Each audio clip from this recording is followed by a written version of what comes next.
This is our fourth and final panel for the day. It's on convergences between Southeast Asia and the Gulf. And to us, this is a special topic for the Middle East Institute because it's part of our mission to be the Middle East Institute in Singapore, not just any Middle East Institute in Washington or London. So for us, we hope to find and have our panelists enlighten us on the convergences between these two regions. Doing that, our chairperson will be Dr. Prasenjit Duara. Dr. Duara is a historian of China and more broadly of Asia in the 20th century. He also writes on historical thought and historiography. Duara was professor and chairman of the history department at the University of Chicago. Since 2008, he has been director of research in humanities and social sciences at the National University of Singapore, whereas he is also the Raffles Professor of Humanities and director of the Asia Research Institute, which means he's our neighbor up above us. Among his books are Rescuing History from the Nation, Sovereignty and Authenticity, Manchukuo and the East Asian Modern, an edited volume on decolonization, and Culture, Power, and the State, Rural North China, 1900 to 1942, which won the Fairbank Prize of the AHA and the Levinson Prize of the AAS. In 2009, he published a collection of his essays, The Global and the Regional in China's Nation Formation, and he has an essay, Asia Redux, Conceptualizing a Region for Our Times. And so now I hand it over to this prestigious scholar. Come there? I'll just do it from here. It'll shorten our time taken to do all of these things. Well, welcome back to this very last session of a very long day. You're all very heroic to show up for this session, but I'm sure it will be absolutely well worth your time. As Rana mentioned, I'm now maybe she didn't mention, but I'm now the director of the Asia Research Institute, and it is, I'm sure for that reason, that I have been invited to grace this occasion. Very happy to do so. And one of my, and this panel is very special, I think, for me, because one of the goals of the Asia Research Institute is to study the connections between Asian societies. And this is, if you think of it, the very idea of Asia first is just a cartographic entity that the Greeks developed. And then if we switch from the 6th century BC to the 20th century AD, you see that the idea of Asia, or how it's studied and explored, is from the American area studies concept, separates out Asian studies from the study of the Near East, or from West Asia, as we like to say.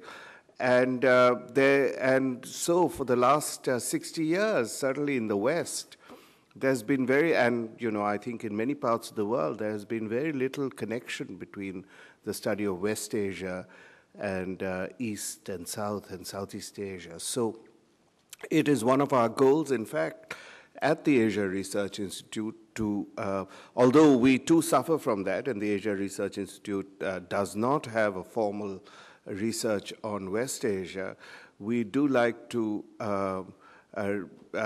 think of that connection, and we do like to conceptualize Asia as very much including West Asia.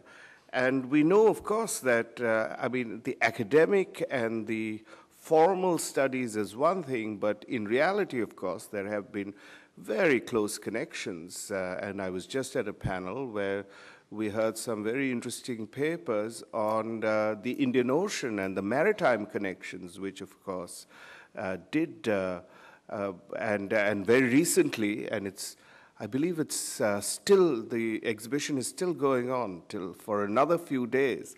It's the Thang shipwreck, which is an Arab dhow that was carrying goods from China and all the way to the Middle East, including places in Iran and elsewhere, of very specialized production, and shows you that there was something very close to a trade in mass-produced goods and objects going both ways. So there have been very long connections. And we also know that so much of the connections between, I'm sorry, I'm taking off here, but so much of the connections of the whole Middle East contacts and connections in Southeast Asia also actually are a return from parts of China, like Quanzhou and so on, later on. And so this has been we can call it an interpenetrated of recirculating relations between these parts of the world. So I'm very pleased, without further ado, to introduce our speakers. And they are, our first speaker, I'm not going to, you have all the long introductions, they're all very celebrated speakers, so I'm not going to take up more time. But our first speaker is Dr. Yongnian, who is a colleague of mine in NUS and the he's a professor of political science and director of the East Asia Institute at NUS. And he has many publications. One of the most important ones, from my perspective, is called the Chinese Communist Party as Organizational Emperor. And he has many others as well, including de facto federalism in China and globalization and state transformation and so on. So without further ado, let's have Yongnian. Good afternoon. Thank you, my friend, Professor Prasenjit. Of course, I would like to thank the Middle East Institute organizer for organizing this important conference. I also thank Professor Michael Henderson for assigning me this difficult job. I believe among the speakers today, I'm the only non-expert on Middle East. I have had some interest in contemporary Middle East, and not as a researcher, but as an observer. A few years ago, when I worked on a book on internet in China, I did read quite a large amount of books on Middle East, because I'm also interested to compare China and the Middle East. But don't worry, I'm not going to talk about the Middle East, because my knowledge Middle East is very limited.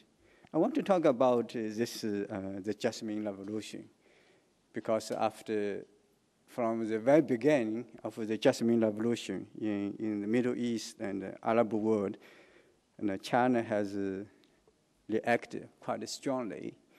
And I think you have read news from newspaper, Washington, New York Times, Washington Post, and the China, how nervous the Chinese government is, even over nervous. And yesterday, a friend of mine, who is a journalist in southern China, Guangzhou, told me, and his friend gave him a bunch of jasmine flower. So he had to cover with newspaper. If you had a bunch of flower walking in the street, policeman will come to you.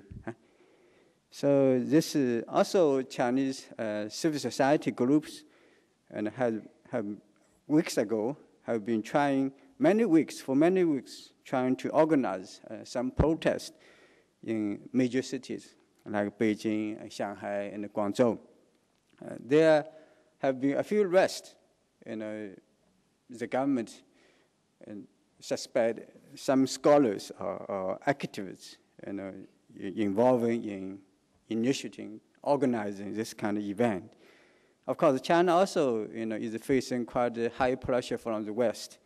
Lately, when Hillary Clinton, the U.S. Secretary of State, met China Deputy Premier Wang Qishan in Washington, D.C., he raised a serious matter on China human rights issue. Of course, involved this Jasmine Revolution, or those people, scholars or activists who are detained due to this Jasmine revolution in China. Actually, there wasn't a big protest. So for those who believe a Jasmine revolution will take place in China, and they believe there are many similarities between China and the Arab world. And for example, both the Chinese regime and the regimes in the Middle East are authoritarianism, one-party system, of course in China, particularly the communist state. There are also similarities if you look at the income inequality. Income inequality in Middle East, very big.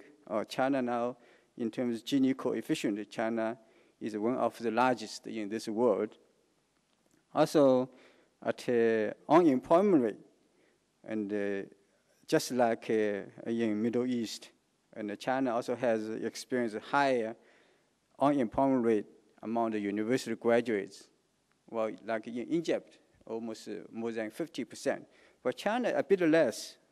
Nevertheless, China has, for many years, a lot of university graduates were not able to find a job. In the past 10 years, China's higher education sector has experienced the overexpansion. So overexpansion took place especially in arts and the social sciences because it's cheaper. The government doesn't need to put a lot of financial resources in. If you develop engineering or science, then you need a lot of money. Then, of course, a lot of university graduates are not able to find a job.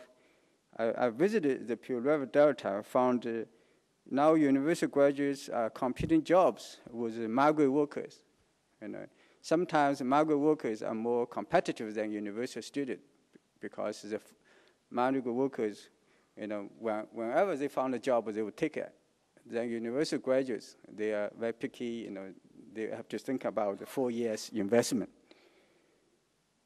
So this is quite also, I would say, because for many years, every year, China has a large amount of small-scale protests, about 70,000 to 100,000 small-scale protests every year. Look at the China as the Middle East. The spread of the new media, particularly the internet, has been very fast, quite similar. Today, in China netizen, the population is, I think, is larger than the entire population of the United States. Also, of course, China has different kind of media technology. Now, currently, the so-called macro blog is so popular. It's very, very popular, very fast to spread the news, all kind of things. So the government really is very nervous, and I think with all this all those social contradictions, what China call, the government should feel nervous if there is another Tiananmen Square movement in 1989. So there will be a big trouble for the government. But nevertheless, I would say China is drastically different from the Middle East or Arab world. Here, I don't want to talk about the economic side, China's rapid economic development or social transformation. I want to focus on China's political system, how China's political system is different from this in the Middle East, because in the media, particularly in the West, and they always look at how China's political system is similar to the Middle East. So that's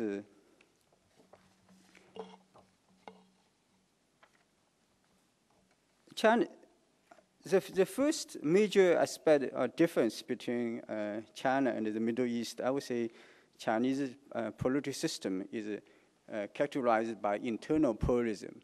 In the West, well, all political systems are characterized by external pluralism. For example, multi-party system.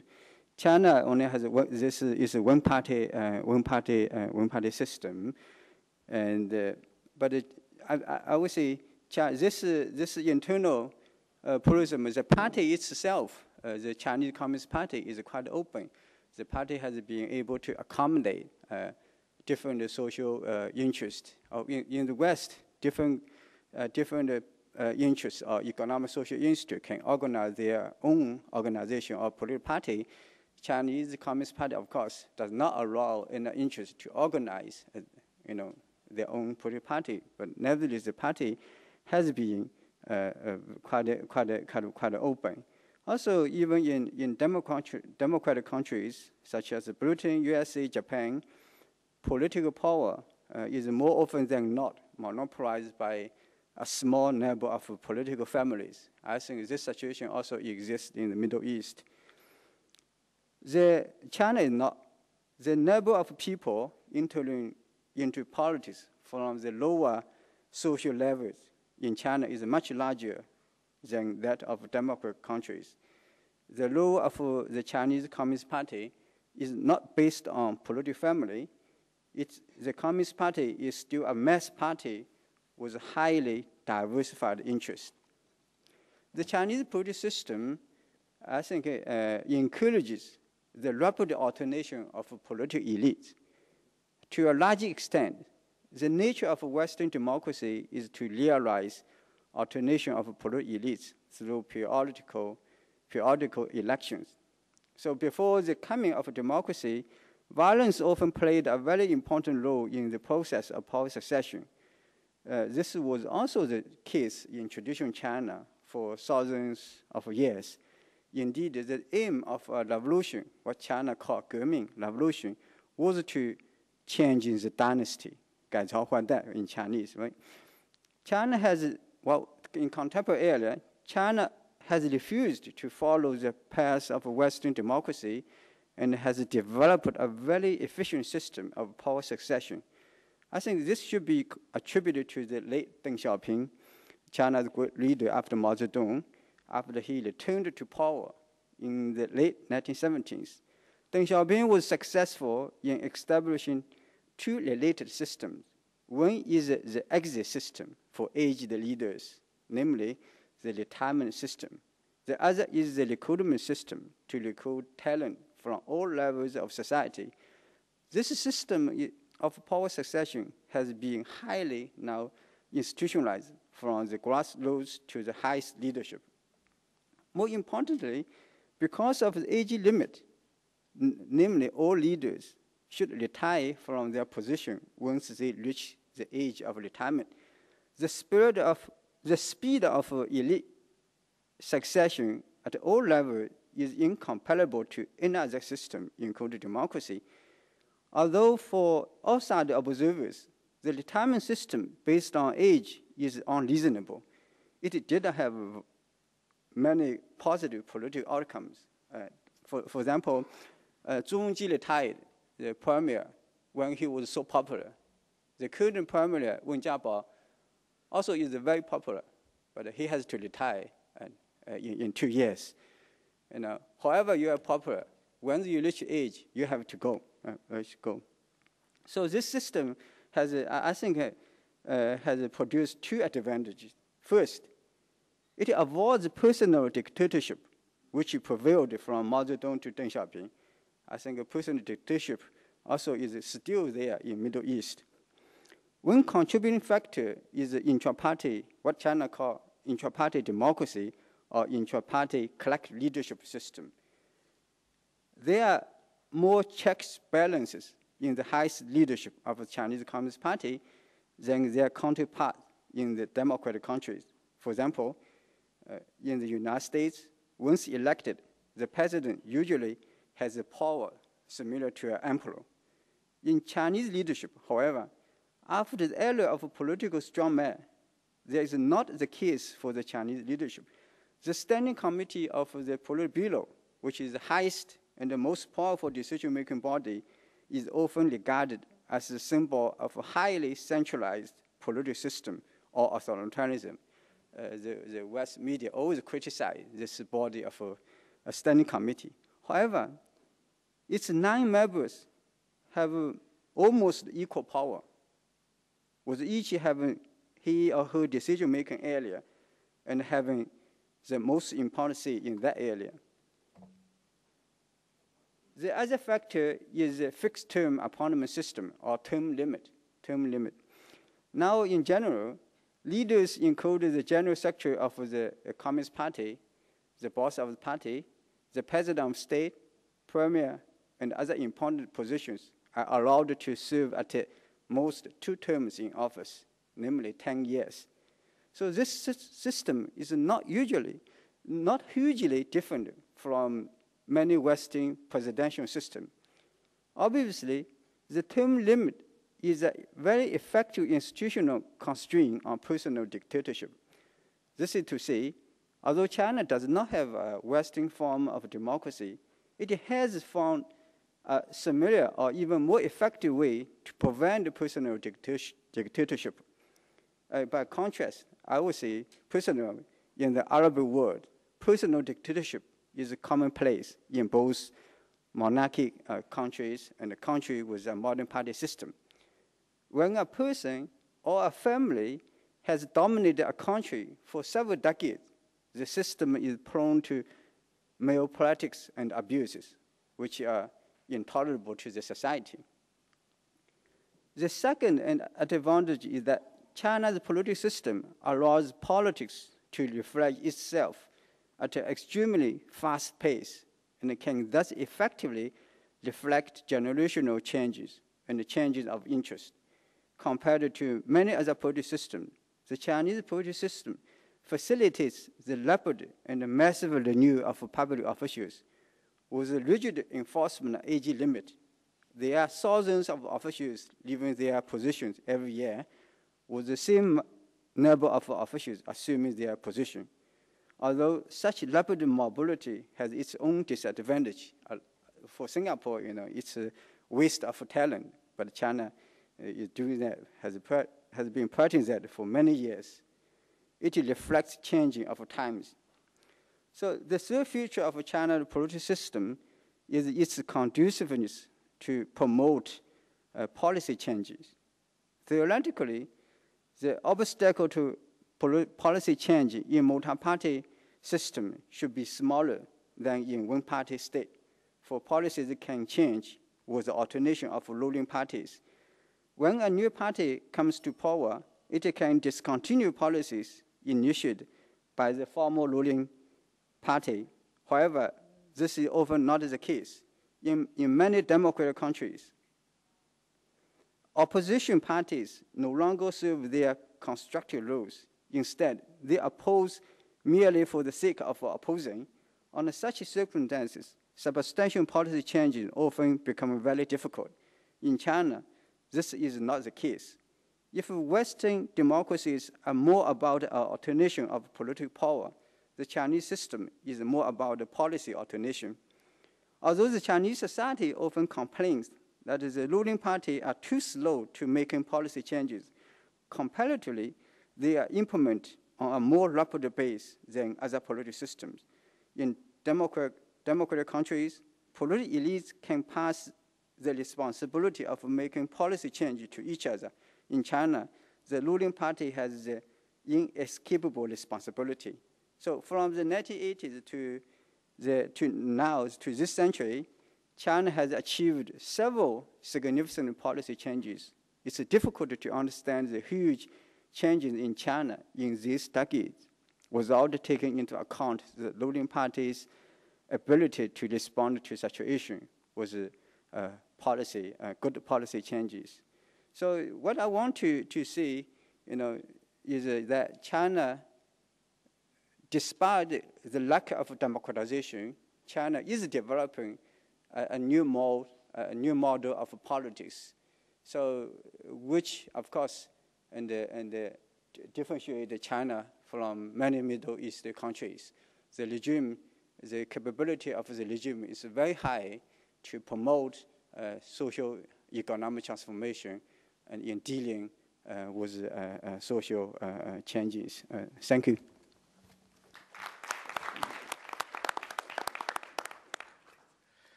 Our next speaker is Dr. Niblock, who is an emeritus professor of Middle Eastern politics at the University of Exeter.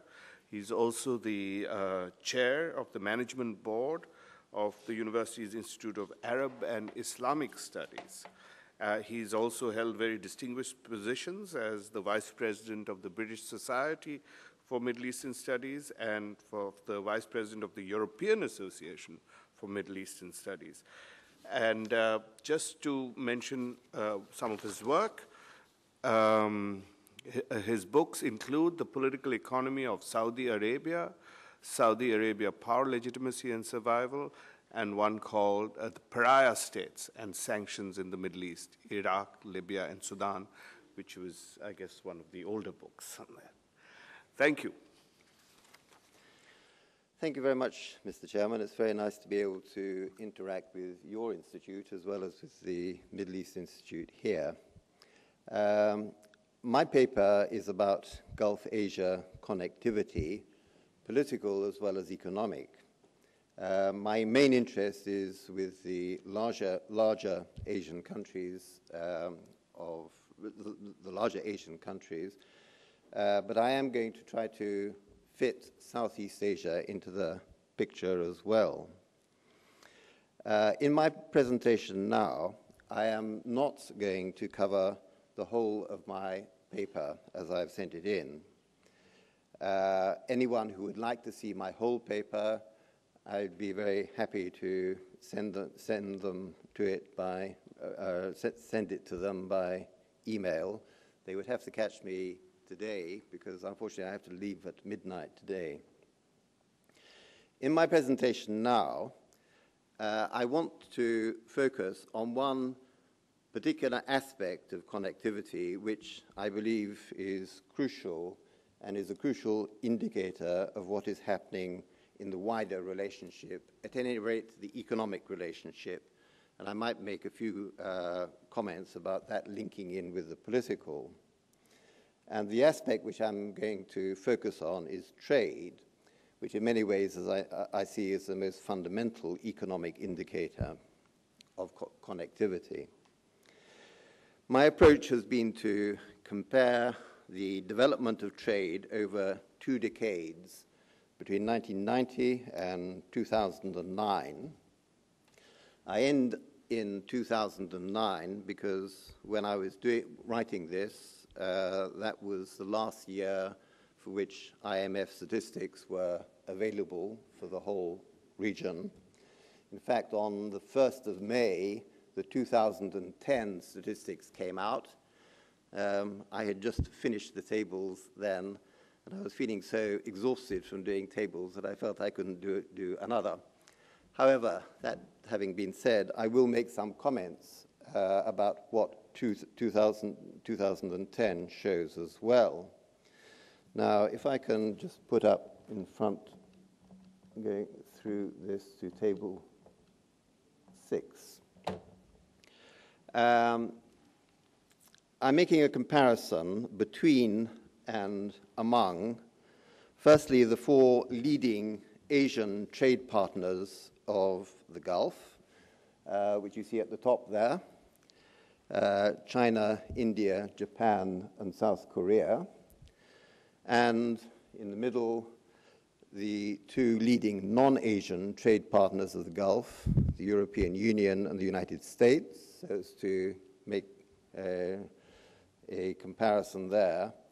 And then lastly, the 4 leading Southeast Asian trade partners of the Gulf, Indonesia, Malaysia, Singapore, and Thailand. When I first started doing this with regard to Southeast Asia, I had imagined that perhaps Vietnam and the Philippines might figure quite prominently. But when I began looking at the details of trade, I realized that they were well down below these 4. There is one dimension of that which is worth mentioning, and that is that if one is looking at popular engagement with the Gulf region, the Southeast Asian country which has the most popular engagement is in fact the Philippines. And that is because there is much more Filipino labor in the Gulf region than labor from all of the other Southeast Asian countries combined. Just as one indicator of this, at the moment in the United Arab Emirates, 1 in 10 of the population, of the inhabitants of the UAE, is Filipino. Of course, that is not much when you put it beside the Indian population, which is 4 out of 10 in the UAE, but it is nonetheless substantial.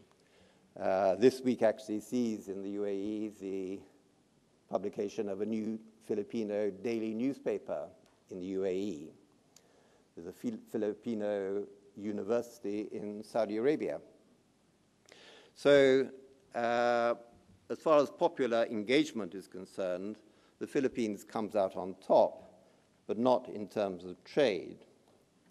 On the Gulf side, I am covering all of the Gulf countries, that is to say the 6 GCC countries and Iran and Iraq. And I would like to put some emphasis on the fact that I'm trying to be comprehensive, because it seems to me that a lot of the generalizations which are made about Gulf and Asia are too narrowly based. They either don't look at a proper range of Asian countries, or they don't look at all of the Gulf countries. And I have tried to get around that. Now, the starting point of my observations, I suppose you could say, in a way, follows from the speech made by the Permanent Secretary of the Singapore Ministry of Foreign Affairs at lunchtime today, although I take it in rather different directions and with some rather different conclusions. It is very common now to observe that the Gulf is moving from west to east. Its economic links and some of its political interests are moving away from the West, at least in terms of the heavy Western predominance of the past, and towards Asia. And that is something which I state at the beginning of my paper, that kind of perception. These kinds of things are summed up in the epithet, more Gulf oil flows to the east than the west these days, which has in fact been the case for some time. But I want to suggest that the reality, as reflected in the trade statistics, while bearing out the fundamental trend, is in fact a lot more complex and diffuse than that generalization. And if you want to make any kind of generalization, you could say that there has been a shift away from industrial countries, whether they are Asian or Western, and under industrial Asian countries, I'm including Japan, South Korea, and also Singapore, away from them and towards certain newly industrializing countries. Not all of them, but 2 of them in particular. I'm going to sum up my observations in 3 parts. Firstly, I'll make some comments about what is happening to Gulf trade overall over those 2 decades, how the balance has changed and developed. Secondly, how the balance is shifting between the Gulf's major trading partners, the first 6 on that list, which you see there. And finally, how Southeast Asia fits into this picture. Firstly, what is happening to Gulf trade overall? The balance between different Gulf countries. The first observation there is that over the whole period from 1990 to 2008, Saudi Arabia accounted for a larger share of external trade than any other Gulf state. And that, of course, is to be expected. Saudi Arabia was and is by far the largest exporter of oil. So much trade was concentrated around oil that one would expect that kind of outcome. But there is one development which took place over those periods which is important, and that is that steadily over the years, the United Arab Emirates was catching up on Saudi Arabia. And in fact, if you turn to 2009, am I there? You find out, if you look at the bottom, down here somewhere, you find out that for the first time, the United Arab Emirates overtakes Saudi Arabia as the largest Gulf trader in world trade, that is to say, as a whole. And the figures for 2010, which came out, as I said, on the 1st of May, are actually even more important than that. Because 2009, you could say, is an unusual year. It was a year of the financial recession, or at least the effects of the recession. Trade was down generally. Oil prices were down. And therefore, the kinds of things which Saudi Arabia was trading in, especially oil, was no longer bringing in so much money. So one would expect that the UAE would come out perhaps rather better. But in 2010, when oil prices have gone up and production also has gone up, you find that the UAE is in fact even further ahead of Saudi Arabia. And in the in 2010, UAE imports rose by 22%. So the UAE has now established itself within the Gulf as the largest trading power, if you like, on the world scene. Another aspect of that which is important is the balance between exports and imports, because the UAE is doing much better than Saudi Arabia on the importing side. It's not just a question, in other words, of exporting oil. It is a question of exports and imports. And on the import side, the UAE is quite a long way ahead of Saudi Arabia. A lot of this, of course, is imports which are then re-exported, but it emphasizes the point of the UAE as a trading hub. Elsewhere in the Gulf, one would say that Iran's share of Gulf trade has declined slowly over the whole period since 1990. In 1990, it made up about 20% of the total trade. It's now down to about 15%. Iraq's share of Gulf trade with the outside world remains surprisingly low, surprising in terms of its population, in terms of the kind of rebuilding which is supposed to have been taking place since 2003. And in fact, Iraq's share of Gulf trade is less than that of Kuwait or Qatar. Now, the second lot of generalizations: how is the balance shifting between the Gulf's major trading partners? What table am I on at the moment? Let me go down the table.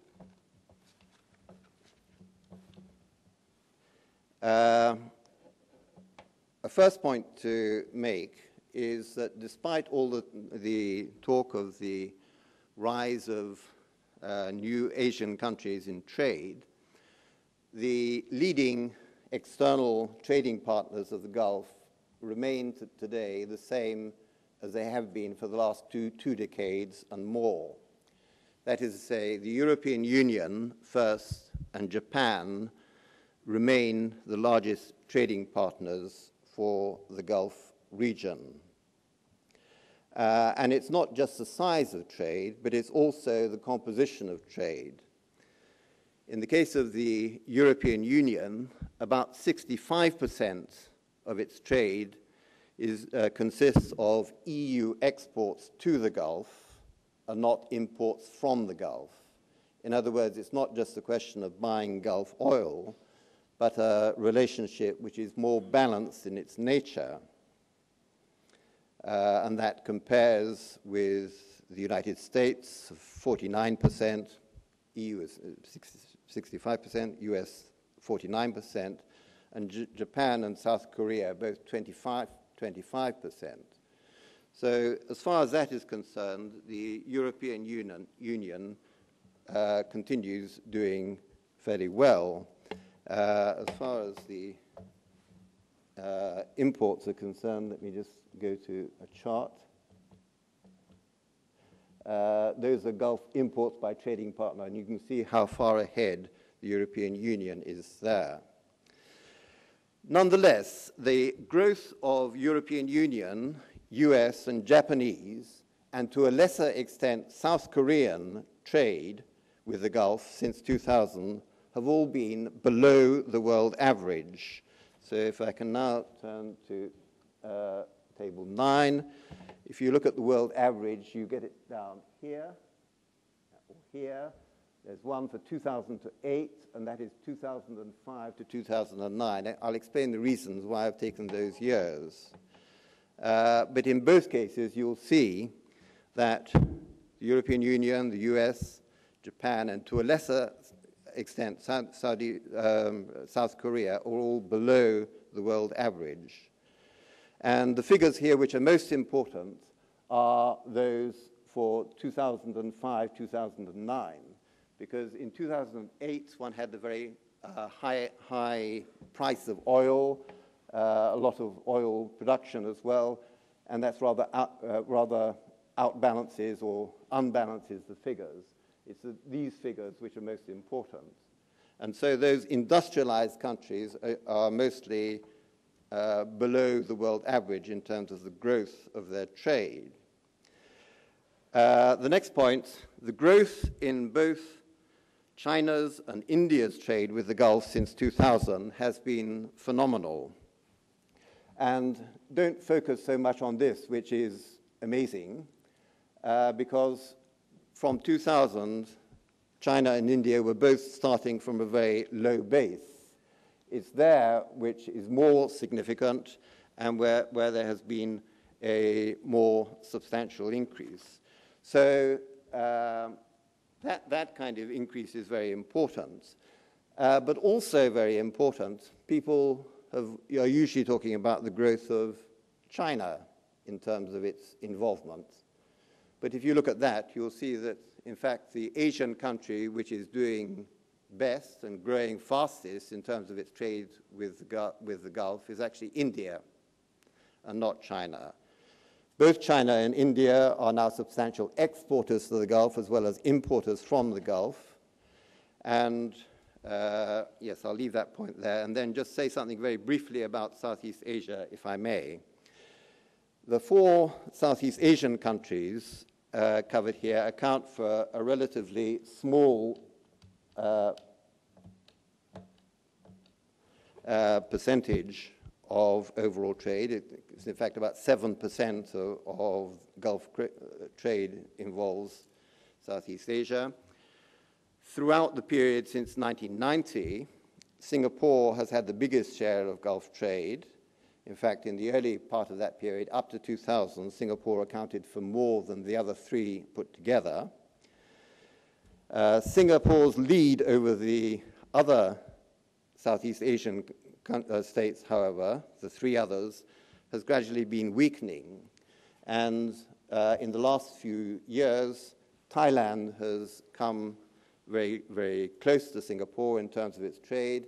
And if current trends continue, it may be expected that Thailand will overtake Singapore as the largest Southeast Asian trader with the Gulf.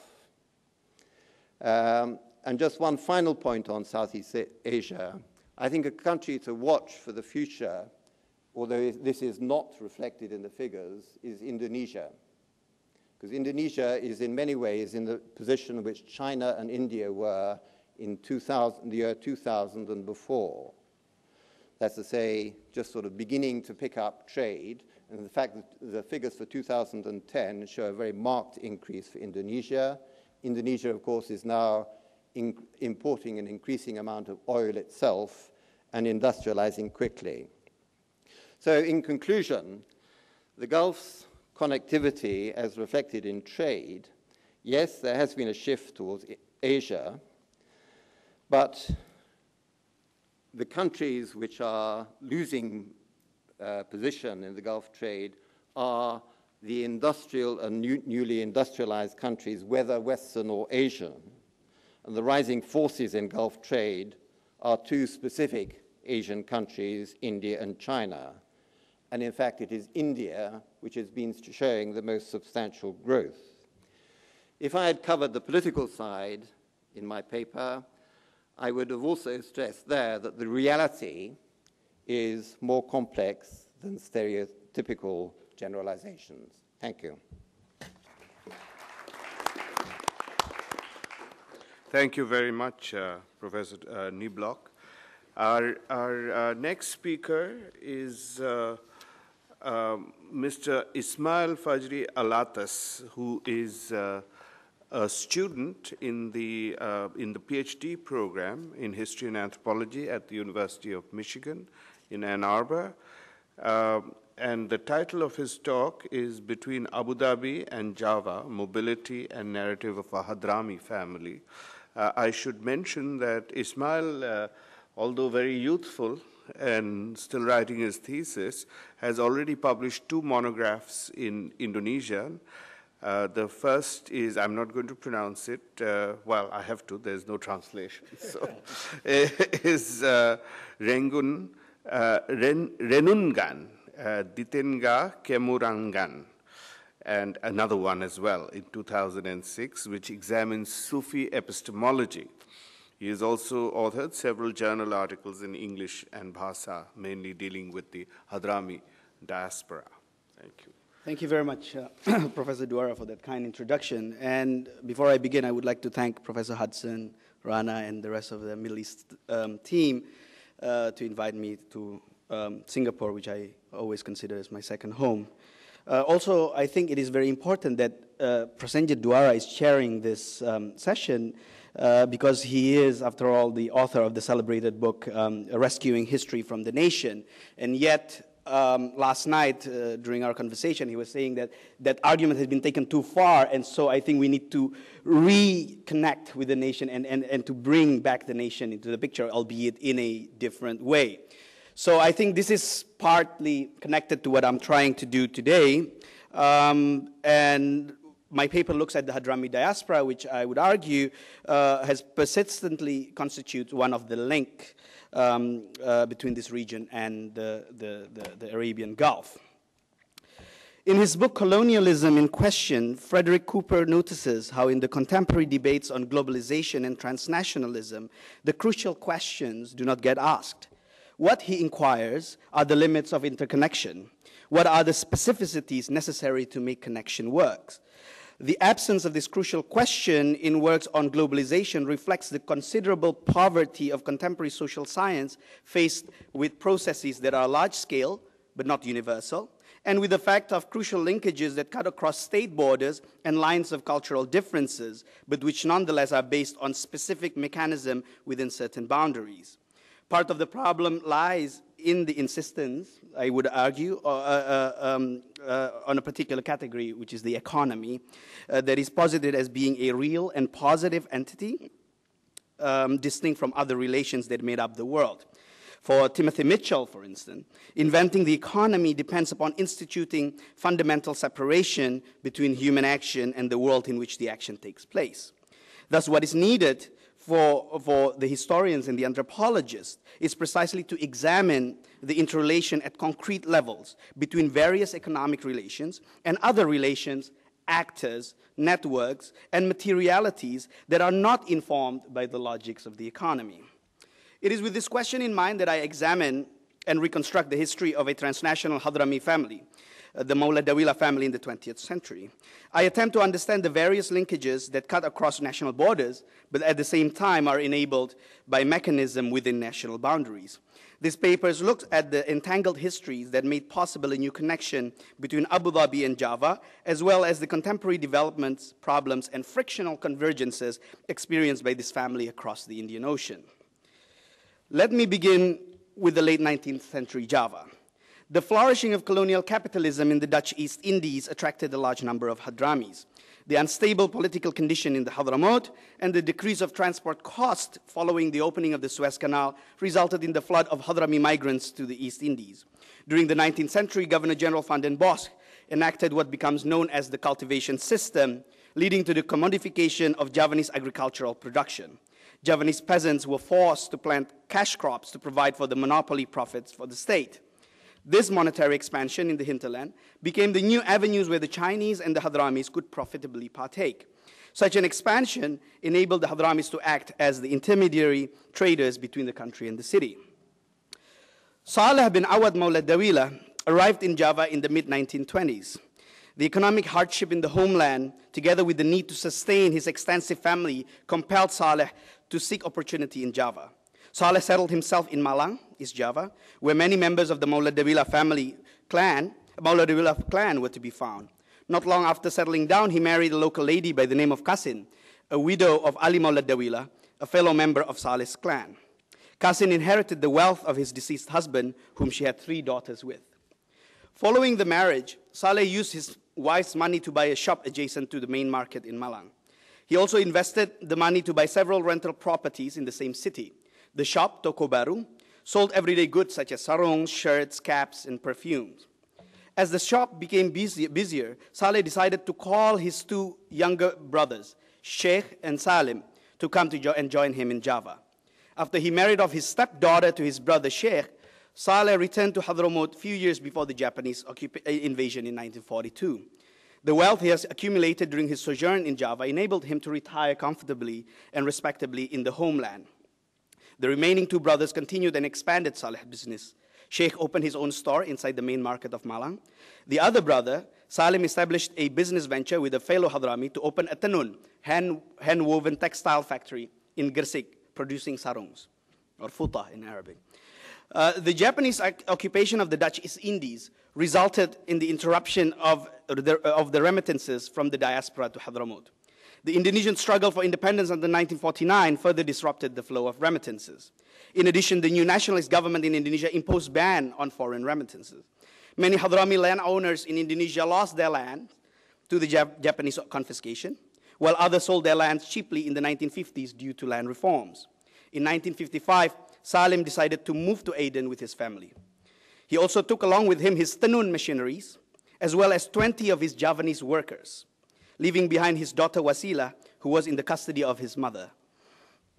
I think it is possible to argue that his departure was motivated by 3 interrelated reasons. First is the issue of citizenship. Salim refused to take up Indonesian citizenship. Secondly, the Indonesian government's policy of banning remittances to Hadramaut put Salim in a difficult position.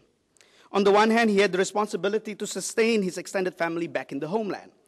On the other hand, his diminishing wealth in Java could not be utilized for that purpose. Finally, Aden must have been a strong pull factor for Salim. The Second World War had produced a boom in Aden. Attracted by the economic opportunity in the thriving entrepot, British multinational trading, shipping, engineering, and oil firms set up their offices there. Merchants and retailers from the subcontinents also took part in the boom. For Salim, the opportunity was further opened by the development of cotton industry. In 1943, Khanfar was taken under direct control of the British. By 1947, when cotton growing was promoted, the original 600 acres of developed land was expanded to 5,000 acres and to 45,000 acres by 1954. As Salim arrived in Aden, he began to set up his tanun factory. He was able to reconstruct his business enterprise, which enabled him to support his extended family in Hadramaut. The concentration of wealth in the hands of foreigners in Aden, however, infuriated the disadvantaged class. Aden's firm orientation toward the world of international commerce and British imperial strategy meant that the port city's link with its hinterland was kept to a minimum. In other parts of South Yemen, only minor progress has been achieved. The British failed to knit the scattered pockets of wealth-producing enterprise into a single integrated economy. The new nationalist groups, who themselves came from disadvantaged backgrounds, were thus able to mobilize mass support for loosening the country's link with world commerce, as well as for restructuring the economy on a new pedestal. The British withdrew in 1967, and the nationalist government took over. By the early 1970s, the People's Democratic Republic of Yemen's economic aims became clear: the concentration of the means of production and distribution in the hands of the state. The new government sought to shift the basis of the economy from service to production and to ensure an equitable distribution of income. At the same time, the traditional productive sectors were restructured. Agricultural lands were confiscated from its owners. By 1972, arable lands were organized into state farms and cooperatives. Such collectivization attempts were also applied to traditional handicrafts and retail trade. The regime sought to expand the state's role in industry. Private sectors were encouraged to join in mixed ventures with the state. The rapid restructuring of the economy proved fatal to Salim's business venture. Now, under the state's auspices, cotton supply became difficult to get. People's buying capacity dramatically fell. At the same time, the government confiscated all his properties with the exception of his own dwelling. The economic condition in South Yemen compelled a large number of people to migrate to other Arab states with more opportunities. In 1976, it was reported that up to 125,000 South Yemenis were working abroad. Remittances from the expatriates were estimated at around $57 million US dollars in 1969, reaching 180 million in 1977. As the condition for Salim and his family became unbearable, several of his sons decided to leave for the Gulf countries and settle in the United Arab Emirates. When all of his sons have left, Salim and his wife decided to leave Aden in 1976 and settled in the UAE. When Abu Bakr, the son of Salim, arrived in Abu Dhabi in 1974, he did not experience hardship in finding jobs. He worked for the newly established Al-Ittihad cement factory, which was part of the government's development project through import substitution industrialization. Abu Bakr was also fortunate to have the chance of becoming a UAE citizen. Several years earlier, his father helped a merchant from the Al-Minhali tribe, an indigenous tribe from Abu Dhabi. Upon learning that Salim's son is living in the UAE, the merchant decided to repay Salim's kindness by helping Abu Bakr to get the citizenship. Abu Bakr was able to get the nationality by changing his surname from Mawlad Dawila to Al-Minhali. So in other words, it's adopted by the tribe. While working for the cement factory, he also studied for the high school exam. Upon completing the exam, he was able to enroll in the newly established United Arab Emirates University in Al Ain. Abu Bakr studied law and graduated in 1983. He took to his advantage the UAE's government's serious effort at developing the educational sector. Upon graduating, Abu Bakr worked in Justice Department and gradually started his own private practice, which flourishes until today. In 1977, the aging Salim finally had the chance to revisit Indonesia. The improving financial condition of the family enabled him and his wife, as well as the children, to frequently visit Indonesia and reestablish links with the family left behind. He finally met his grown-up daughter, Wasila, who was left behind under the custody of his former wife. In the late 1960s, Wasila had married her cousin Ali, the son of Salim's brother Sheikh. Ali was the only son of Sheikh who remained with his father in Malang, while his two brothers moved to Aden and later on to Saudi Arabia. Ali opened his own shop, and he established a joint venture with his brother Abu Bakr in Jeddah. Abu Bakr would send Ali second-hand goods, which are then sold in Java. At the same time, Ali established a general trading company, PT Jabarindo, that specializes in exporting Indonesian products, mainly food like prawn crackers, to Saudi Arabia. His brother Abu Bakr then served as the distributor in Jeddah. In 1994, Wasila was invited by her father to come to the UAE, where she stayed for 3 months. In 1997, she traveled to the UAE once again, bringing her son Sheikh, whom she wanted to send to the newly founded Sharjah University. Following his study, Sheikh was asked by his uncle Abu Bakr to work in the law firm, which he did for a few years after before joining the local staff of the Indonesian embassy in Abu Dhabi. Another son of Salim, Hussein, also visited Java in the late 1990s. During his visit, he asked his cousin and brother-in-law Ali to send Indonesian products to the UAE. Following the venture, Ali became a frequent visitor to Abu Dhabi. The business, however, did not last long, as apparently the UAE market was not as lucrative as the Saudi one. During his frequent trip to Abu Dhabi, Ali also became more acquainted with his cousin's son and his wife's brother's son, Abdullah bin Hashim, who was involved in pet business. Abdullah asked Ali to supply him with parrots, cockatoos, and graculas that can be trained to say Assalamu alaikum or Allahu Akbar. As such birds were in high demands in the UAE. Apparently one bird can be sold as 1,000 dirhams. Thus, Ali, assisted by his son Shaugi, began to train birds in Java, liaise with the Ministry of Forestry and the Quarantine Authority to get the necessary permit and send them to Abdullah, who then distributes it to the bird market in Dubai. Ali and his son Shaugi would usually travel to Abu Dhabi with each shipment of birds, usually consisting of 12 to 14 birds. Shawgi would then return to Indonesia with a supply of Middle Eastern musical instruments like the tabla, a commodity with high demand in Indonesia. Shawgi's business trips, however, was also a chance to reconnect with his cousins in Abu Dhabi. Through his visit, Shawgi was able to get to know many of his family members, including his cousin Asma, the son of the lawyer Abu Bakr al-Minhali. Asma had frequented Indonesia since she was young. She can also understand Indonesian and Javanese, as her mother Sakina al-Haddad and her paternal grandmother Aisha grew up in Indonesia and speak Indonesian and Javanese at home. After she graduated, Asma got chosen for a scholarship package to study abroad. It was hard for her family to let her leave, as she was unmarried at the time. Her father Abu Bakr and her auntie Wasila wanted her to marry her cousin Shawgi. At first, Asma rejected the proposal. For her, marrying an Indonesian was not an option, as there will be difficulties in communication as well as other cultural barriers. Asma, however, finally conceded to the proposal on the condition that Shawgi would accompany her to live in the United States, where Asma was going to do her graduate studies. Emirati women were not supposed to marry someone from outside the Gulf states, but on account of Shawgi being a relative, the marriage became possible. This, however, was not without trouble. Upon learning of Shawgi's intention to get married in the UAE, the embassy in Jakarta at first refused to give him a visa.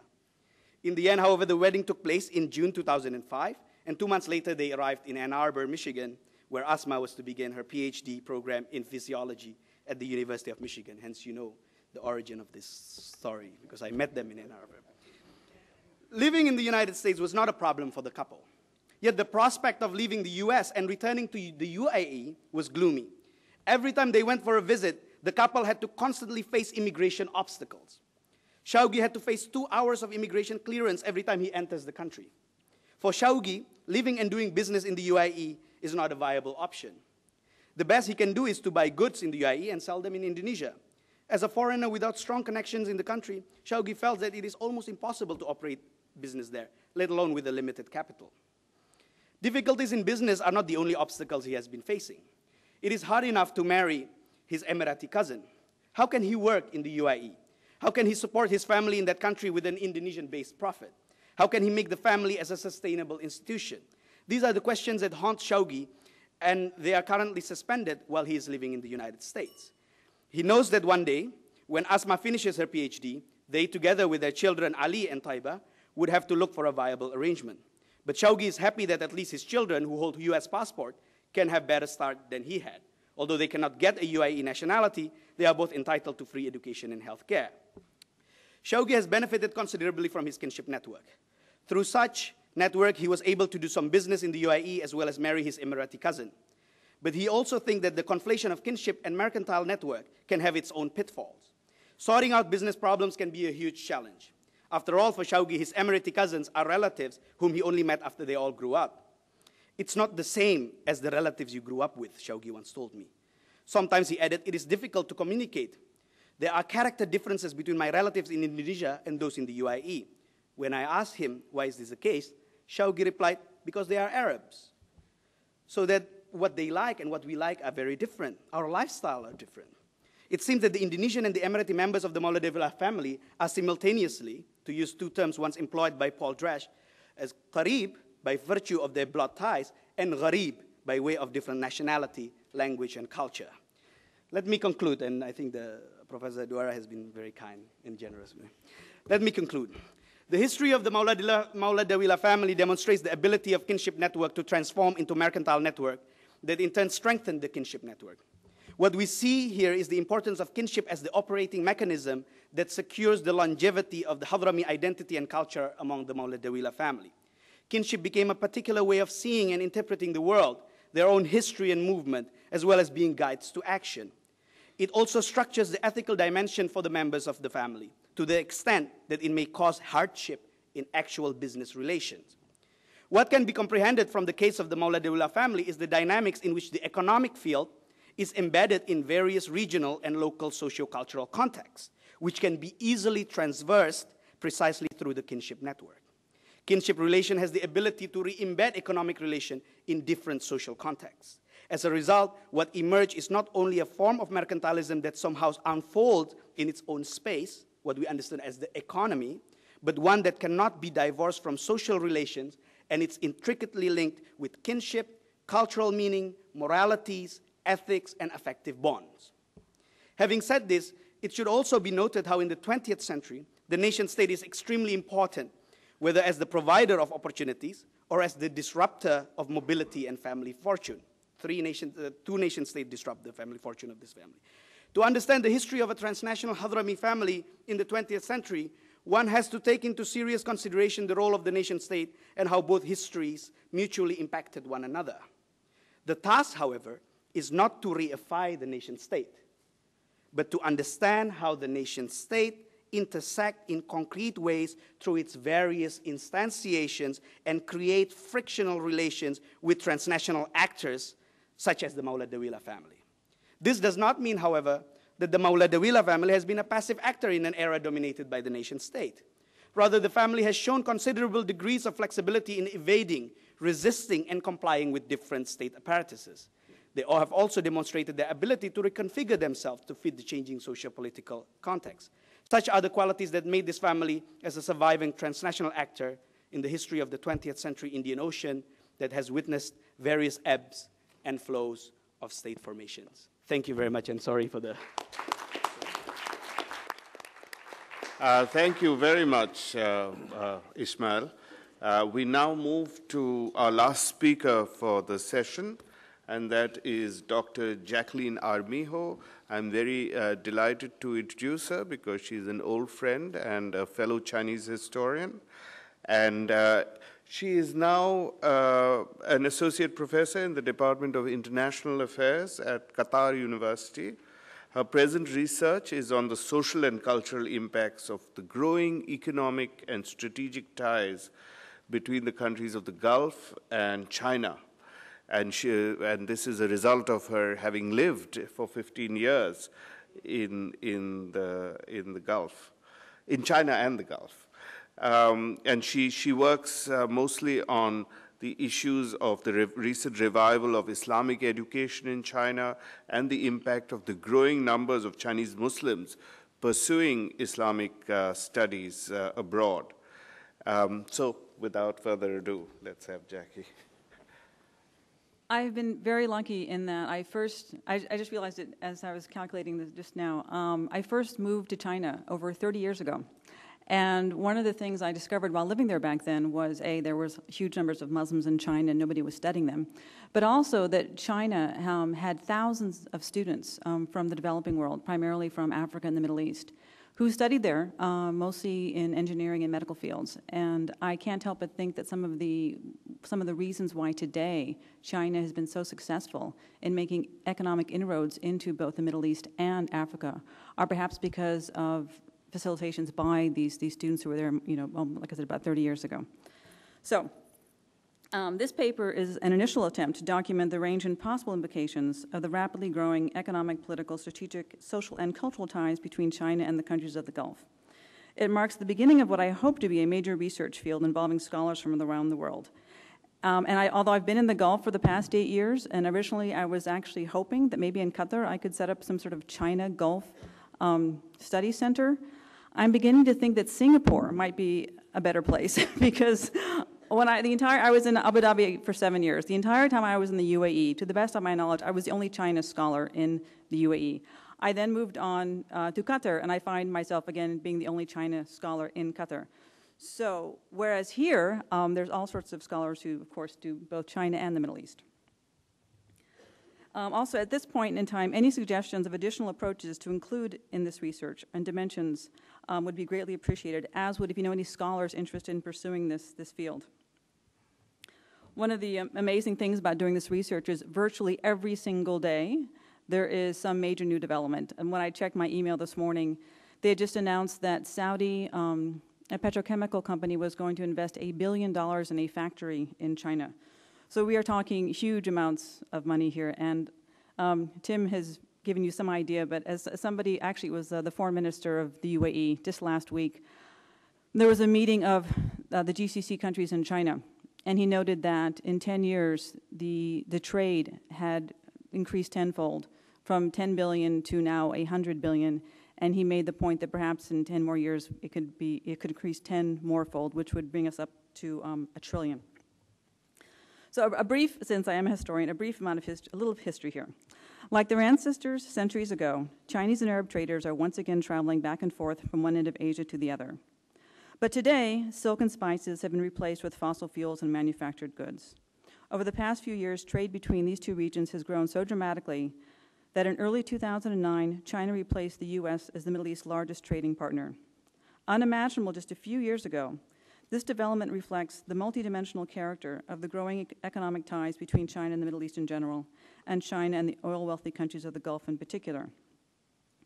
Although China-Gulf economic ties were originally based on China's need to secure long-term energy supplies, relations quickly developed in a range of areas, including Gulf sovereign wealth fund investment funding being redirected from the U.S. to China, and major Chinese investments in Gulf energy and infrastructure projects. In addition to government investments worth billions of dollars, both regions have also encouraged trade between small businessmen and manufacturers. Over the last few years, the city of Yiwu in China has emerged suddenly as a huge center of trading, with hundreds of thousands of businessmen from the Middle East traveling there in search of inexpensive manufactured goods.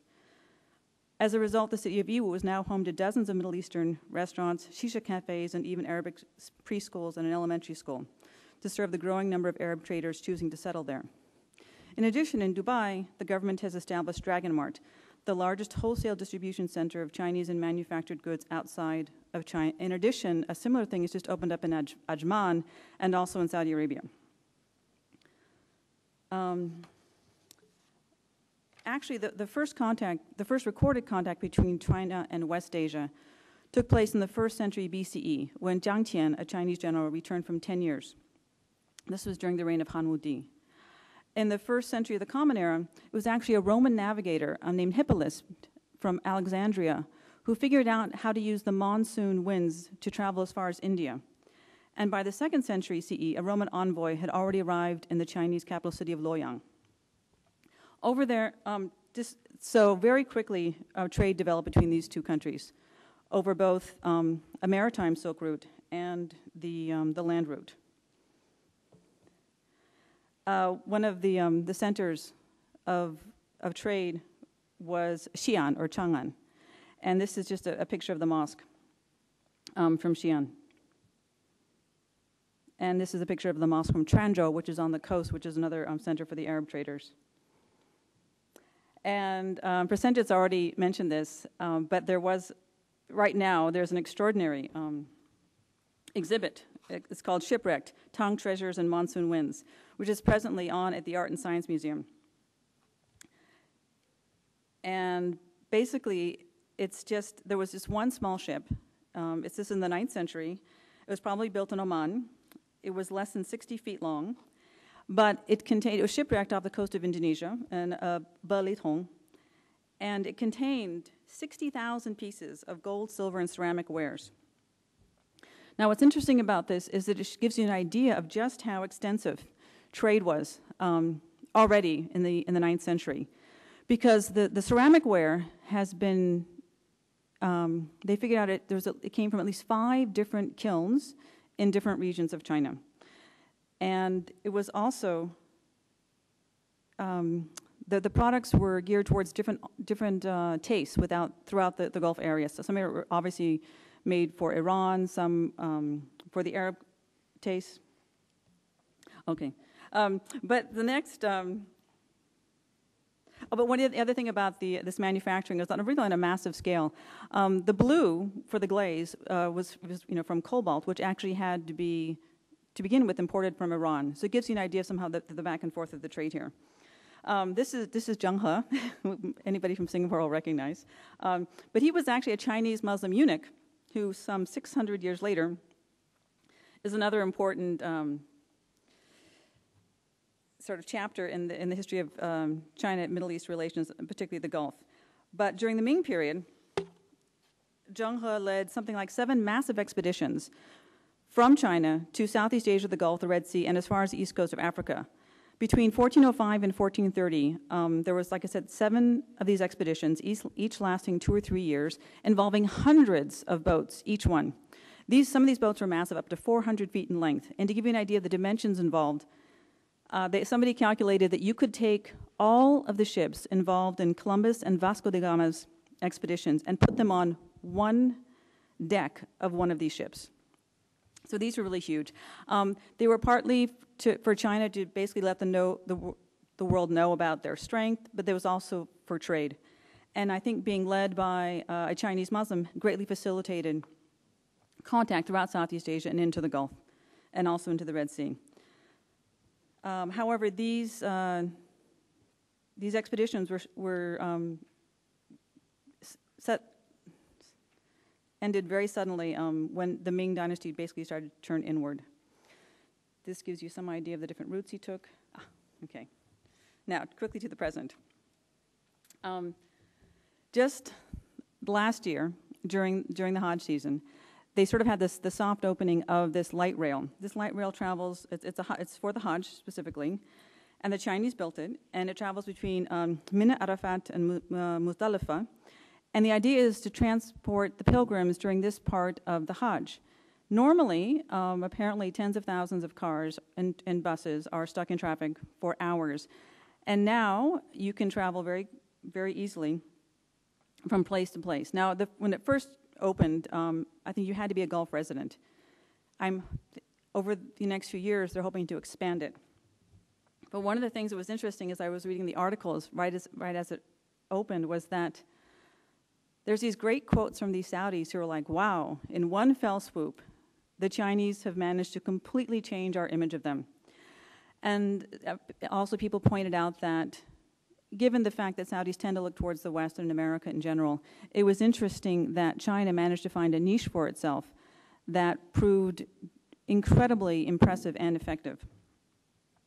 But at the same time, it's not as if there weren't some problems. I mean, recently somebody said how in the Gulf in general, they're going to use a lot more Chinese workers because they're easier, they're less problematic, they're not like South Asian workers. But at the same time, the Chinese workers, although I'm sure very good, have also had demonstrations. There have been, I think, at least 2 or 3 in Saudi and a couple in the UAE. So on the one hand, there's this idea that the countries of the Gulf are going to use more and more Chinese workers because they think they're less problematic. On the other hand, the Chinese workers are demonstrating that they are not going to be taken advantage of. They are going to be paid. They're, should get certain hours off, et cetera, et cetera. I have another image of that.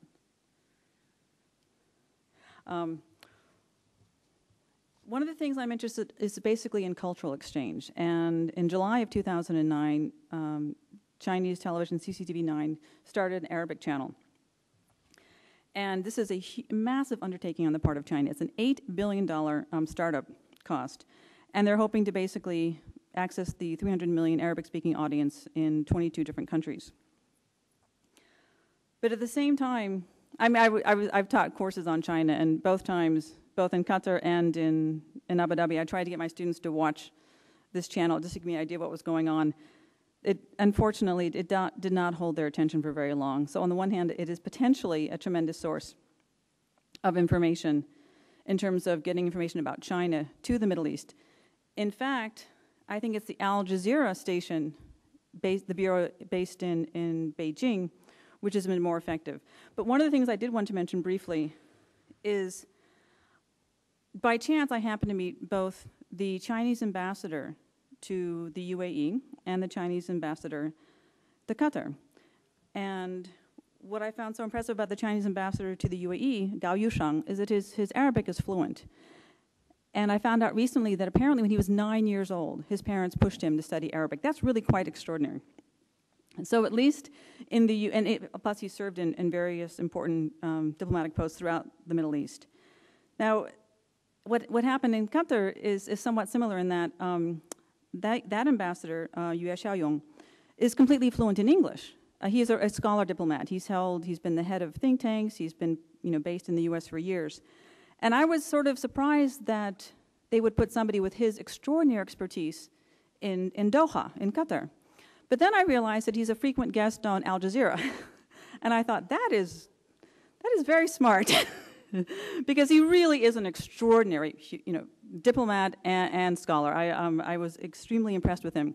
And then you can see how, from China's point of view, to have somebody that eloquent, giving China's view on various issues from Al Jazeera, which although we can barely access in the U.S., the rest of the world is watching.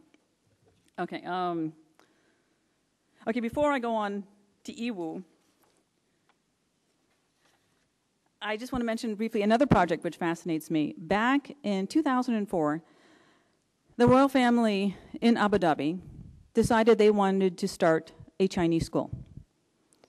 Now, this actually is also another, I think, a pretty brilliant idea. Right around the same time, I remember reading an article from the Financial Times pointing out that very, very wealthy families in New York City were now paying $100,000 a year for Chinese to be nannies for their children. Well, anyway, so they decided to be a little bit more organized about it in Abu Dhabi, and they established this school. It started off with kindergarten, and then they added a grade each year. So now it's up, I think, to 4th grade. They have 200 students, mostly Emirati, many from the royal family, and there are some Chinese. And this school is doing very, very well. In addition, just this month, they started a program of English classes for the parents, specifically the mothers of the Emirati students. The idea being that one of the problems they've had is the inability of the teachers to communicate with the parents. So by having these English classes, they're building their ties with the parents, but also building their ability to communicate with the parents. And as we all know in education, being able to speak effectively with parents and teachers is extremely important.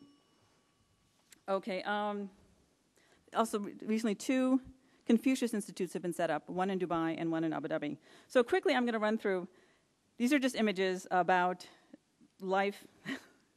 This is in Yiwu, this is in China, this is not in the Middle East.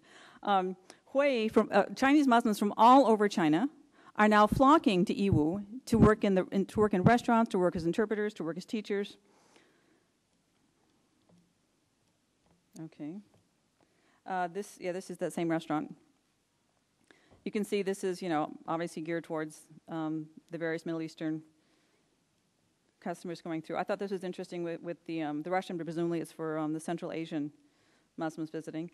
This is just a Hui. Most of the money lenders there were Hui.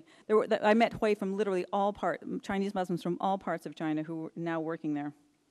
They've set up a kindergarten. They also have an elementary school. And the community is very organized. This is for their prayer times. They're building a huge mosque. I think I saw this particular prayer clock in almost every single restaurant I went into. This is for Eid. They have some of the foreign Muslims who are resident. And in the Chinese, you may notice it's Guorbanjie, which is the Korban, which is actually the Persian word for the Eid. This is collecting money for this mosque they're building. They have donations from all over the world and all over China for this mosque. And this is just an idea of, for the Eid celebrations, the Syrian community organized something in one of the local hotels. And as soon as you walk in the room, you would not know you were not in the Middle East. But one of the interesting things is that some of the Arab businessmen have married Chinese wives. Some of them have brought their wives with them. This is one of the more recent, actually this was the most recent Arabic restaurant set up. And this, I'm just going to run through these. I love this, like, nothing about the New York, as far as you get to London. And of course, if those you don't know, that's all shisha tobacco stacked up beneath there. And I thought this is the one geared really towards, this is the only one geared towards, I think, mostly Chinese wanting to do business. And this is actually opened by Uyghurs. So the Uyghurs from Xinjiang had also been opening up businesses in Yiwu. I think that's, and this is the actual, this is the reason everybody's there. There's this massive, massive, massive trade hall. I spent an hour and did not get out of inflating toys. But so this is why. And this trade, although it's very, it's a small amount of very cheap goods, the total adds up tremendously. And I actually have a conclusion. It'll take me 1 minute. So, given the pace of growth of ties between China and Gulf, it is hard to predict what new major developments may arise between now and next month. The question isn't whether major new developments will take place, but how many. This paper represents an outline of just some of the important dimensions of the growing strategic alliances between China and the GCC countries. As we learn more about the multifaceted dimensions of this relationship, it is important to also document the potentially negative impacts. For example, to what extent has the flood of cheap manufactured goods, like the ones right there, into the region undermined local manufacturers? To what extent are Chinese women becoming vulnerable to being trafficked into the region? Have the promises made to the construction workers been kept? No. Will the hundreds of Arab traders continue to be welcomed into China, or will Chinese xenophobia rise its ugly head? But what is really needed is more scholars interested in documenting this moment in time, as the geopolitical and economic focus of the world shifts towards Asia in general and the economies of the Gulf and China in particular. Thank you.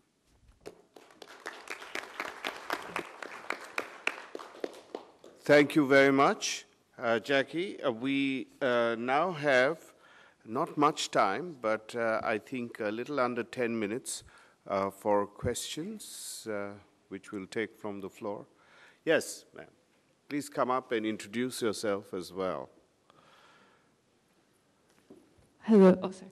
Hi, thank you. I'm an NUS undergraduate and an intern with MEI. Through this panel discussion, I kept thinking of India's Look East program and Singapore's role in it. I don't think Singapore's role with regards to the Gulf is comparable yet. And I noted from Dr. Niblock's talk that Singapore's lead as the largest Southeast Asian trader with the Gulf is weakening too. So I'd like to take this opportunity to ask Dr. Armijo to elaborate on her idea of the China Gulf, or was it China Middle East center that may potentially find its home here in Singapore, especially since we have, I think, a few powerful men in this room. Thank you. So what I think about having the center here? I was actually, just by chance, I was here for an SSRC, Inter-Asian Connections Conference in December. And at that point, I was still pretty excited about trying to set up the center in Qatar, although I had not met anybody in Qatar yet who was very excited. But, but when I was here in December, almost everybody I talked to was like, oh yes, absolutely, this makes sense. So I'm not, I mean, to my mind, as you can tell from my talk, I mean, the economic ties, the strategic ties, there's so many, the military ties. I mean, there are so many different components of this research, which I think is important. And I think Singapore has the people who can do it. From my own point of view, what you now have is a growing interest, I think, in Singapore on basically more sort of a social sciences approach. So from my point of view, I like the idea of having a center someplace which would actually really be interested in on the impact this would have on human beings. And as I'm hoping you could tell from my talk, I'm really much more interested in the impact on people. So and that's yet another reason why I think that Singapore would perhaps be a good place. And for me, of course, I mean, I had a really good Chinese breakfast. I was so happy. But I don't have to, you know, anyway, I just think it would be ideal. Can I make Please. You should perhaps think about Saudi Arabia, because in the case of Saudi Arabia, you have a lot of students who have gone to China and come back, and you have quite a large body of people now in Saudi Arabia who do have an interest in China, and in fact you have some people who want specifically to set up a center for Chinese Gulf relations. Thank you. Perhaps maybe we can take up Yongnian's comment that the educated unemployed in China should now start learning Arabic and staff these centers everywhere. Yes, ma'am, please. I would like to, all the papers are very interesting, and I would like to ask Dr. Niblock, how is it that, I mean, the figures are very, makes you don't understand how they come about when you compare Saudi Arabia and UAE, taking into consideration the size of the budget, of the annual budget, and between the two countries. I don't understand how this amount is correct to this extent. I know that Saudi Arabia is feels always challenged by, or recently, very much challenged by Dubai and the UAE, but this image or these statistics are very scary.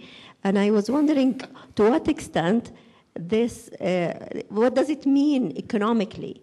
Of course, they are correct. I'm not speculating that, but I wonder how do you assess that economically on the country, on Saudi Arabia? What does it mean? Okay, politically and economically. And I have another question to Professor Duara. Yeah. I mean, your introduction was intriguing, especially when you were talking about historiography and positioning of Asia and so on. I was wondering whether you have, similarly as you have problematized Asia vis-a-vis the West or East Asia, have you done similarly with the Middle East as a term? No, I haven't had the opportunity, but I'm sure there are very young scholars who will be able to do this very effectively. Okay. Thank you. But please. Thank you. Yes, I was quite surprised by the figures when I found them out myself. But those are what the figures are, and that is the reality. And it reflects, to some extent, the way in which the UAE has become a center of trade. That is to say, some of the imports, as I mentioned, coming into the UAE are then re-exported. Some of them are processed and re-exported. Some go on to Iran and whatever. And in the case of Saudi Arabia, there's much less of that. On the Saudi side, I would say that the development which is most important for Saudi Arabia is the development of the petrochemicals industry in Saudi Arabia. And a lot of, and the kind of schemes which Aramco and SABIC are getting into at the moment in China, in particular, hold quite a potential for the future. Some of them have, at least the one major one, which also involves ExxonMobil, have gone ahead fairly effectively. Others of them have started off and then stopped, sometimes been put on a shelf and brought down again and whatever. But if that relationship can develop in a substantial way, then Saudi Arabia would sort of get back quite a lot of its position in trade through petrochemicals, I'd say. Thank you. Well, if there are no more questions, are there? We are running a little late, but I think we can take one or two questions. I think everybody's very exhausted, so we should probably... One more, okay. Yes. Yeah, this is to Ismail. I mean, the story of the family was very interesting, and I imagine there are many examples of this kind. I was wondering whether there are certain laws that you found on the other side or in other countries, such as Hadramaut or Yemen. Do they give, for example, a preferable treatment to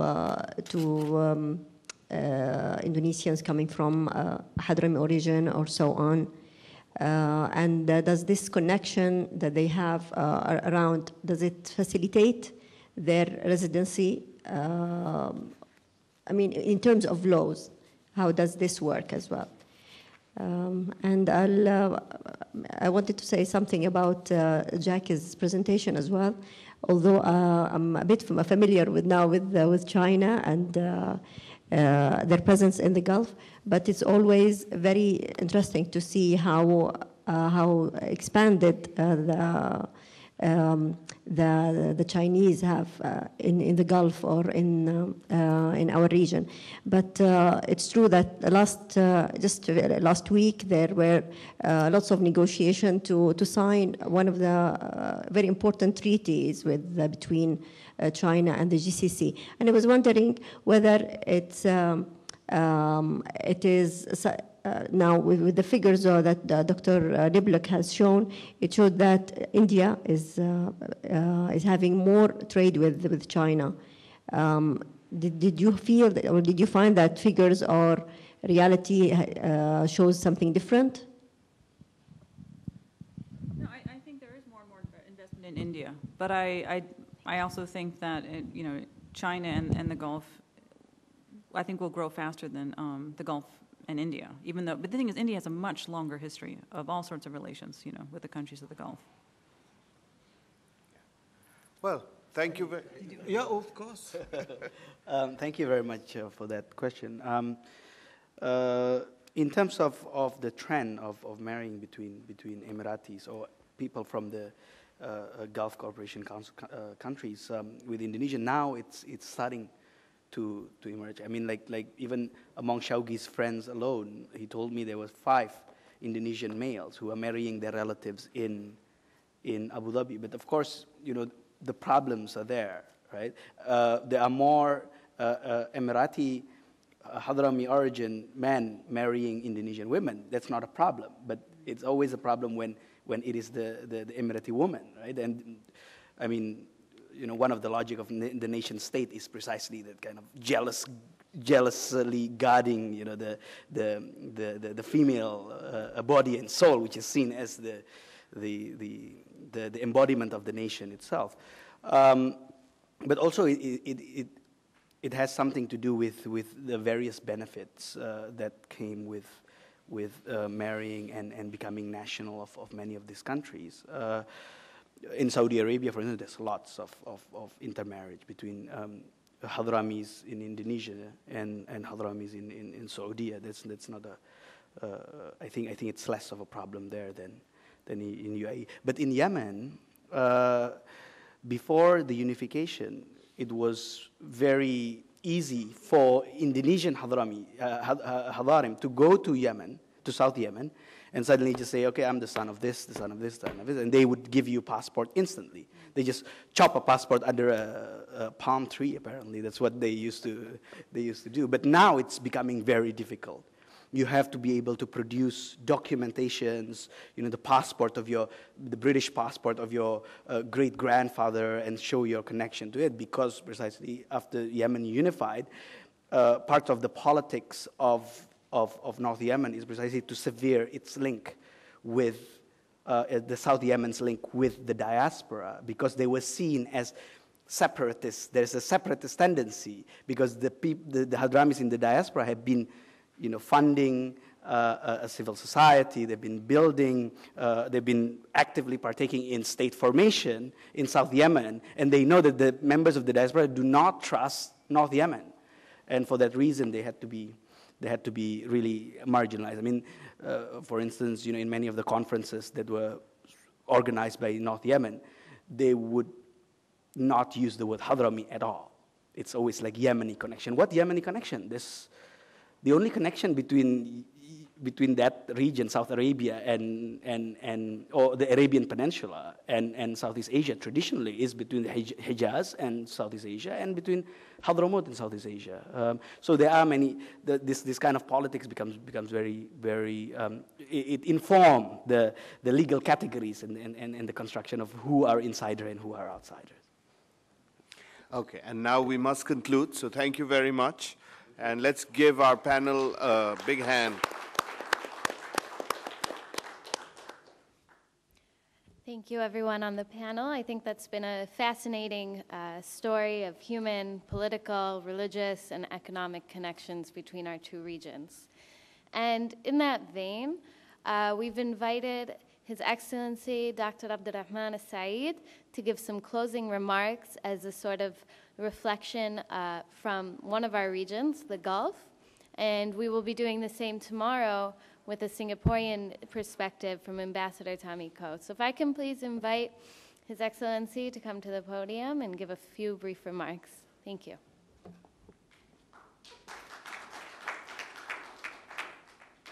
Thank you very much, and I won't keep you long. I know we are all exhausted, so I'll make it very short.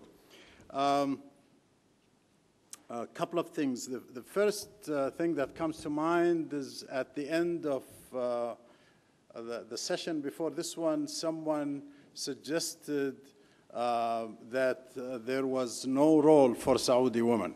I think it's Mr. Pasha there.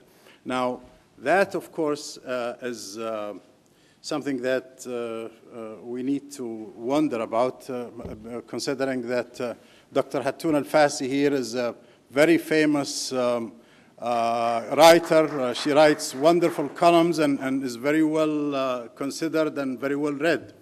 Now, another thing that I would like to mention, over the last, when we were having coffee, Dr. Tim Niblock and I were talking about a Saudi graduate who is his student. And he asked me about her other sisters. She has 4 other sisters. One of them is the head eye surgeon in the King Faisal Hospital in Riyadh. The other one is the head of the speech pathology department at the King Fahd Medical City. The other one is, I think, something like chairman of the children department at the King Abdulaziz University, just to mention because you mentioned that family, and so on. Now, some of you, I'm sure, are acquainted with Ms. Lubna Al-Alayyan, who sits on the boards of the most important companies in the world,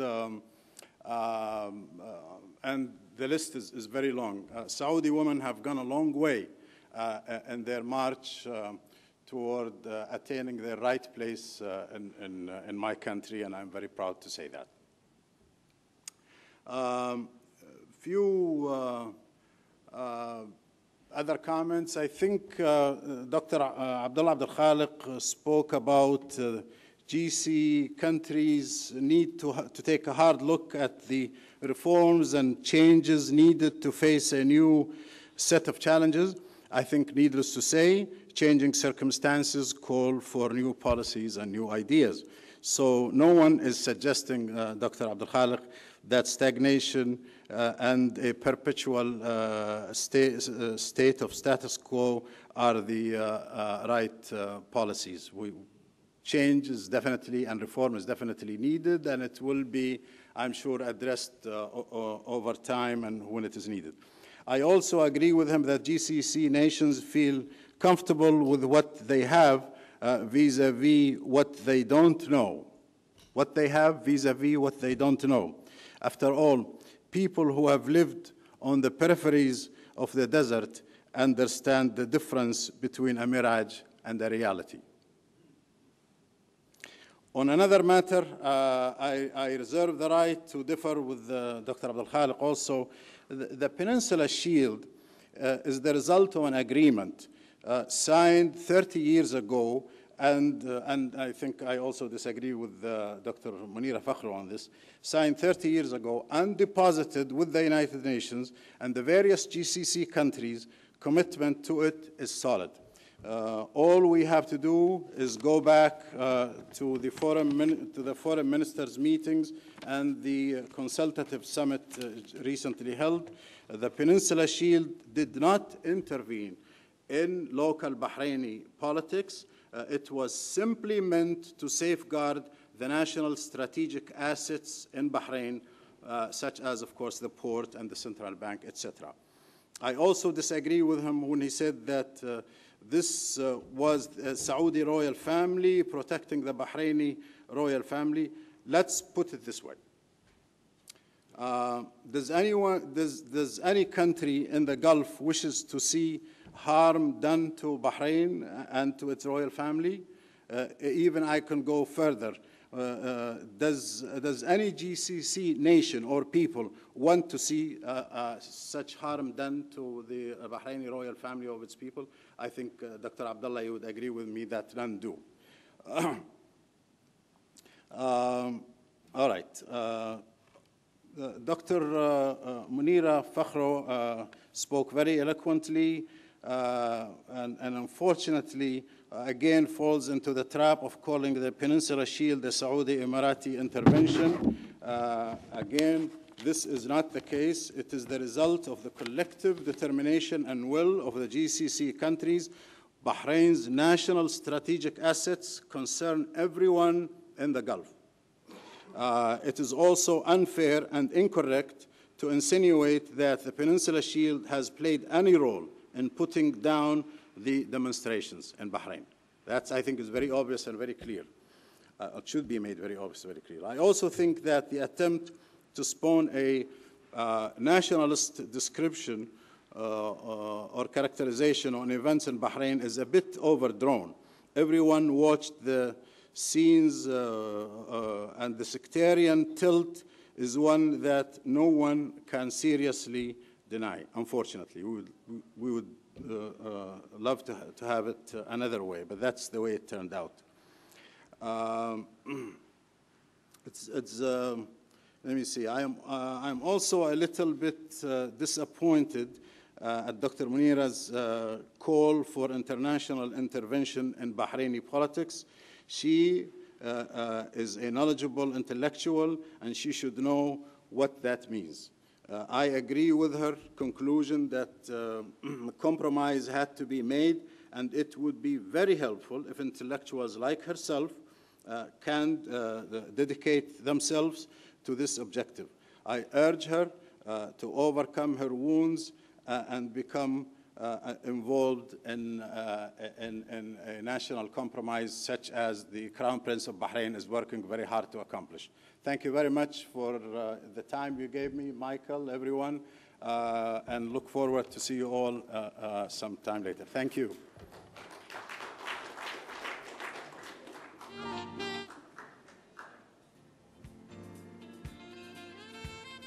Okay, thank you all. I hope that you've had a good day and have a lot to think about, and we'll bring your thoughts back here tomorrow at 8:45. You do have a free evening tonight. We are letting you go.